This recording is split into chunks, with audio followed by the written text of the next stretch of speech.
Gauss tower की एक नई भयावह कहानी में आपका स्वागत है।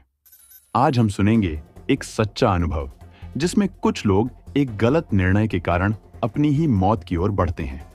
तो गॉस टॉवर को सब्सक्राइब करें क्योंकि हम डर और रोमांच के समुद्र में और गहराई में जाने के लिए तैयार हैं। चलिए शुरू करते हैं। एक रात 3 बजे पार्टी के बाद राहुल, उसकी पत्नी त्रिशा और उनका दोस्त सोहेल गाड़ी से घर लौट रहे थे।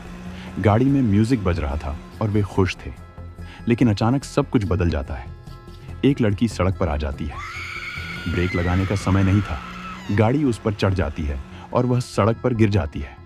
हमें उसे अस्पताल ले जाना चाहिए, त्रिशा चिल्लाती है, लेकिन राहुल चिंतित होकर कहता है, नहीं, पुलिस में उलझ जाएंगे, यहां से भागना होगा।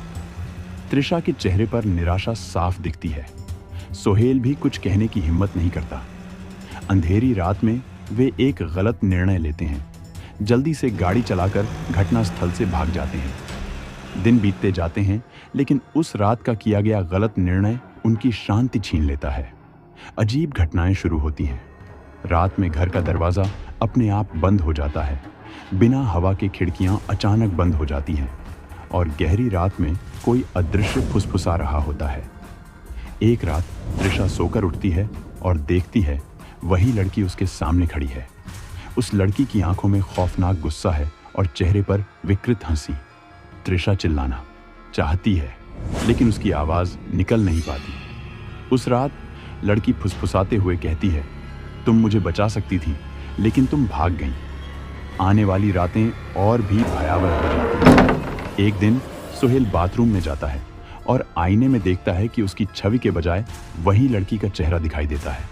वह लड़की धीरे धीरे उसकी ओर बढ़ती है और सोहेल डर कर पीछे हटता है, लेकिन दरवाजा लॉक हो जाता है और आईना फटने लगता है, खून बहने लगता है।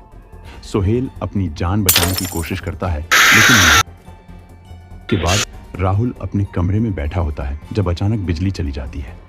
तभी वह देखता है एक छाया उसकी ओर आ रही है।